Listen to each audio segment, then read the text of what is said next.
hello students answer इशारा ATP channel সকলকে স্বাগতম জানাইছো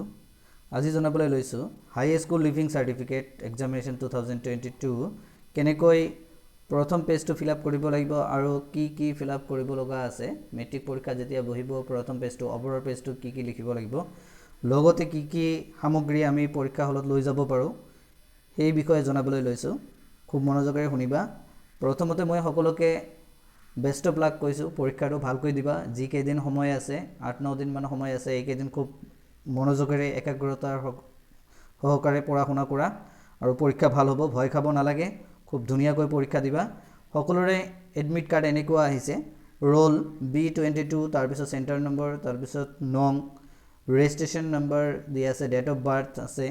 তাৰ পিছত স্কুলৰ নাম সেন্টাৰ নাম candidate name ফাদাৰ্স name mothers name এনেকুৱা থাকিব স্টুডেন্টে কত নিজৰ নামটো লিখিব নালাগে এপ্লিকেশন লিখোতে বা লেটাৰ লিখোতে নিজৰ নামটো কেতিয়াও নিলিখিব তাতে XYZ বুলি লিখিব ৰোল লিখিব লাগিব প্ৰথম পেজটো যেটো দিয়া থাকিব তাতে নাম লিখিব নালাগে তাতে ৰোল B22-01234 এনেকুৱা চাৰিটা নম্বৰ থাকিব সেন্টাৰ কোড তাৰ পিছত নং থাকিব একেটা সেন্টাৰৰ যিমান ষ্টুডেন্ট আছে সকলোৰে সেন্টাৰ কোড নাম্বাৰ সেম থাকিব নংটো বেলেগ হ'ব এই আৰ্টিকলৰ পৰা স্টাৰ্ট হৈ এনেকুৱা কৈ যাব যাৰ যেটো নং আছে হেইটো লিখিব ৰেজিষ্ট্ৰেচন নম্বৰ 06/PR বা RQ কিবা টা থাকিব তাৰ পিছত চাৰিটা নম্বৰ থাকিব তাৰ পিছত ছটা নম্বৰ আৰু /20 ৰেজিষ্ট্ৰেচন কাৰ্ডত চালে হল নাইবা এডমিট কাৰ্ডতো ৰেজিষ্ট্ৰেচন নাম্বাৰটো থাকিব লগতে যিদিনা যি পৰীক্ষা থাকিব তাৰে সাবজেক্ট হেই সাবজেক্টটো লিখিব লাগিব English math science social Hindi elective যাৰ যেটো আছে হেইটো মিডিয়াম যাৰ আসামিজ মিডিয়াম আসামিজ লিখিব বেঙ্গলি হলে বেঙ্গলি হিন্দি হলে হিন্দি বড়ো হলে বড়ো নেপালী হলে নেপালী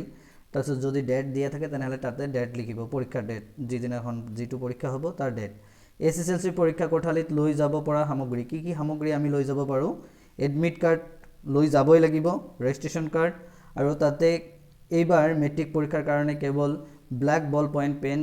ব্যৱহাৰ কৰিব পাৰিব কলা কলম জেল কলম নচলিব ব্ল্যাক বল পয়েন্ট পেন লৈ যাব লাগিব লগতে জ্যামিতি বাকচ লৈ যাব পাৰিব আৰু কি বস্তু লৈ যাব নোৱাৰে যেনেকুৱা mobile phone calculator digital watch